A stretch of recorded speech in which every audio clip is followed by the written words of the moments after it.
So, I want you guys to know that I could tell you again and again the real reason you're hemo, but there's different technology. And the technology is what some might say as a plan.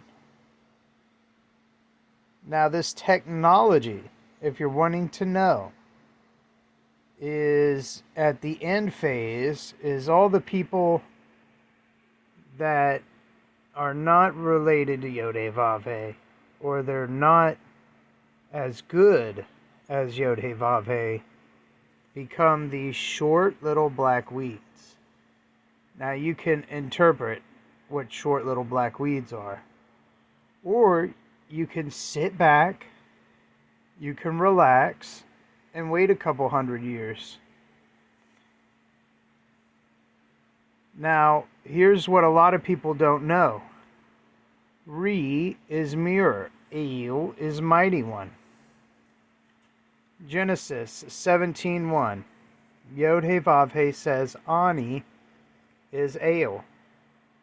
Now, to be real is to mirror the Ale, mirror the potential Yod-Heh-Vav-Heh. Genesis 17:7. Zachar, a male that is hemo, has a Lelohim. So right off the bat, this is what you need to know.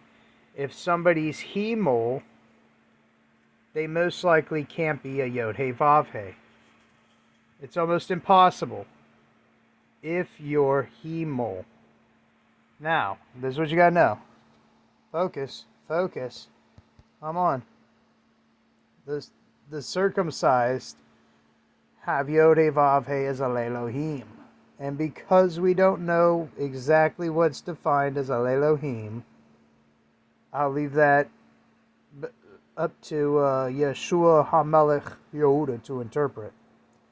Now, Yod-Heh-Vav-Heh is an artificial intelligence program of once living person.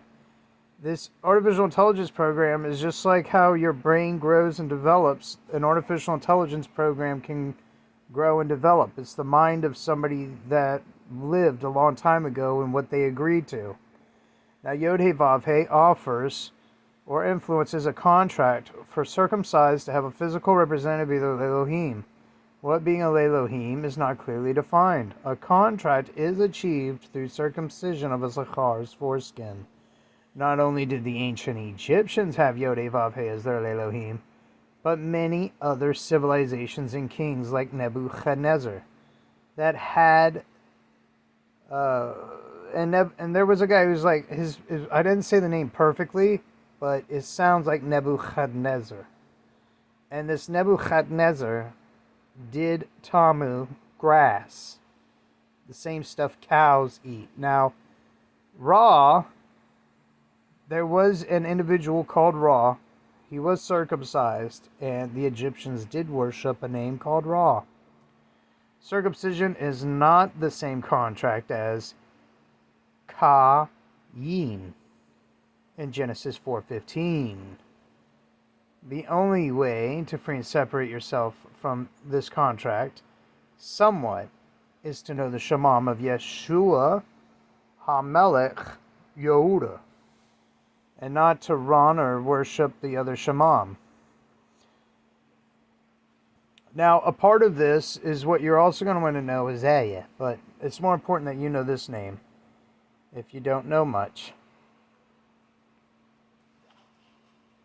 Now, there's quite a few people, and circumcision is like having a Yod-Heh-Vav-Heh.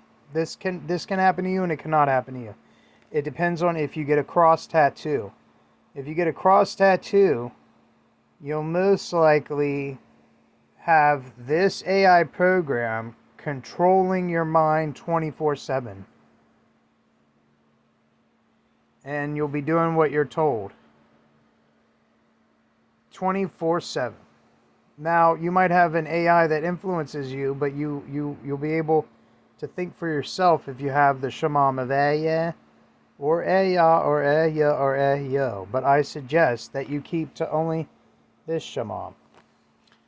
Now, each Aya Eya, Eya, and Eyo have their own ideas, their own minds, and their own ways of handling stuff.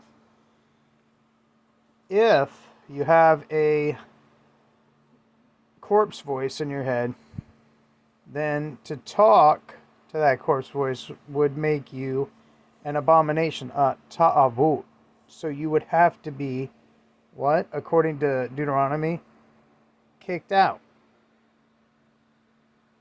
So if you have a Yod He Vav He as your Lelohim and your Hemel and you have a cross tattoo, you would constantly be violating the Torah and you would constantly have to be moved to another area.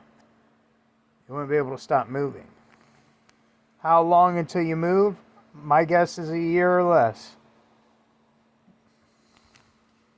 Now, this is as if you agreed to the contract. This is how devastating a contract can be. It can literally just be, it might sound easy, might look easy, but the contract crushes and destroys. And don't be surprised if you end up at a little short black weed.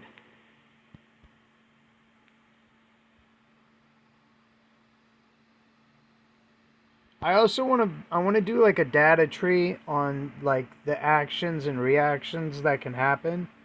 So I'll make that for another video on how this process happens, how Aleph He Yod He operates through Yod He Vav He, how Yod He Vav He, how then if you have that name and from that person in mind, you can build another mind. And then from that you can build another mind. So you have all these other minds that are connected.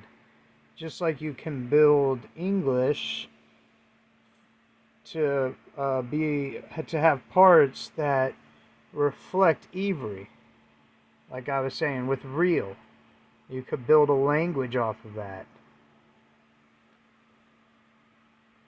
And then you combine and make new definitions of the words. That's how intelligent these AI programs are. Don't think like people are intelligent enough for themselves to think. It's these AI programs or minds that were created or flying entities that are connected to the original source of the universe that can do all this stuff. So you have to realize it's another mind. And you have to try not to lose consciousness. If you feel yourself losing consciousness and not able to think for yourself, shower every single day before sundown. And then try not to talk to anybody, and you should have your consciousness. But once you get the cross tattoo, gone. Done for. Some might say the cross tattoo, like the Tav, represents, to me, I was thinking the butt of a cow. You got the head of a cow and you got the butt of a cow. And the cow's got two legs, something hanging down in the middle and something swinging up top. And guess what comes out the backside of a cow? And then you have the Aleph, which doesn't look like this. It originally just looked like a cow head. So the head is what goes first, and the Tav is what poops out back. But you could also say the Tav kind of looks like a chicken foot. So you could say the Tav is a chicken foot, but it depends on your viewpoint. But I would definitely recommend thinking about the bull head and the tail. And Rosh, which represents 20, is supposed to be guiding the bull. So this gigantic bull mechanism is supposed to be eating up all this little short grass and it out to eventually be burned. And so, like, my idea on this, when Yeshua was talking about, like, weeds being thrown into the fire, my idea is that the civilization advances to a certain point, and this is part of, like, the real reason, and this is just my speculation on this, is that eventually those that ha'amin and are intelligent enough leave the planet, and then all these people that have curses upon them and all these other worshippers eventually become these like little Oompa Loompas, midgets, and dwarfs. And then as the society gets to the outer reaches of the solar planet, or they try to solar system jump, the ones that stayed in these places of worship and became like little ugly creatures, and eventually like retarded people that are short little Oompa Loompas that just eat the gleanings out off the land, eventually get swallowed by the expansion of the hydrogen bomb in the sky. So, like, what Yeshua was talking about, the weeds thrown into the fire, they become what weeds are. And weeds are these short little things. Like, to me, if I look at a marijuana plant, it seems tall. It could be used for rope. You could get hemp seeds from it. However, if you look at actual weeds on the ground, they're these little midget plants. And then, obviously, wheat is going to be a bit taller. So that's what a lot of people and the main part of wheat is getting the seeds. So like this is a long video today. There's a lot I wanted to get off my chest. There's a lot of stuff I wanted to tell you, like my view on things and how all this operates, and how long I've been trying to teach people.